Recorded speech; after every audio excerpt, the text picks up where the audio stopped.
अमित शाह की वो कसम जिस कारण से सीएम नहीं बन पाई वसुंधरा।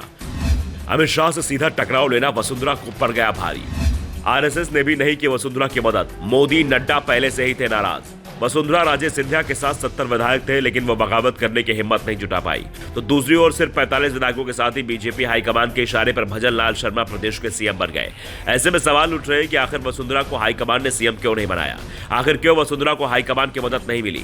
केंद्रीय गृह मंत्री अमित शाह क्यों वसुंधरा से नाराज थे, और आखिर संघ भी वसुंधरा के नाम पर क्यों तैयार नहीं दिख रहा था। कैसे राजनीति में अकेले पड़ गई थी वसुंधरा। दरअसल 2013 से 2018 के बीच वसुंधरा कार्यकाल विवादों से भरा रहा था। इस दौरान पार्टी में वसुंधरा विरोधियों की संख्या तेजी से बढ़ रही थी और सत्ता के बाद में चोर रानी अपने किसी भी विरोधी को भाव देने को तैयार नहीं थी।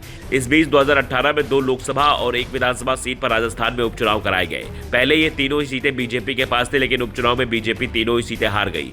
हार से ज्यादा चौंकाने वाला था हार का अंतर, क्योंकि बीजेपी तीनों ही सीटों पर बड़े मार्जिन से हारी थी, जबकि उपचुनाव में पूरी कमान वसुंधरा राजे सिंधिया ने ही संभाल रखी थी।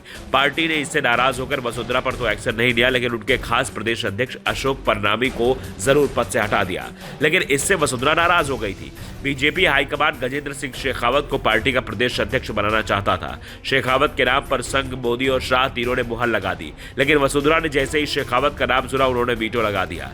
वसुंधरा को समझाने की बहुत कोशिश हुई, लेकिन सफलता नहीं मिल पाई। इस बीच करीब 1.5 महीने का समय निकल गया था। चुनाव कुछ ही दिन बाद होने थे और बीजेपी में संगठन का मुखिया ही गायब था। 1.5 महीने बाद हाईकमान की ओर से अर्जुन राम मेघवाल का नाम रखा गया, लेकिन मेघवाल का नाम सुनते ही वसुंधरा गुस्सा फिर से 7वें आसमान पर था। वसुंधरा ने एक बार फिर शाह के नाम पर वीटो लगा दिया। 2.5 महीने तक रस्साकसी चलती रही और बाद में वसुंधरा की पसंद नहीं चली। भजन लाल सैनी प्रदेश अध्यक्ष बनाए गए थे। सैनी वैसे तो वसुंधरा गुट के नहीं थे, लेकिन वो उनके विरोधी भी नहीं थे। इसके बाद राजस्थान में कई ऐसे मौके आए जब उस समय पार्टी के अध्यक्ष अमित शाह का राजस्थान में बड़ा कार्यक्रम होता था तो वसुंधरा उसमें शामिल नहीं होती थी, और जब राज्य का बड़ा कार्यक्रम होता तो शाह कार्यक्रम से कन्नी काट जाते थे। ये वो दौर था जब राजस्थान बीजेपी पर वसुंधरा का जबरदस्त दबदबा था। उस दौर में शाह वसुंधरा कुछ नहीं बिगाड़ पाए, लेकिन 2018 में मिली हार के बाद से ही हाईकमान ने साफ कर दिया था कि वसुंधरा की मनमानी को सहन नहीं किया जाएगा, और जैसे ही मौका मिला वैसे ही वसुंधरा को किनारे लगा दिया गया।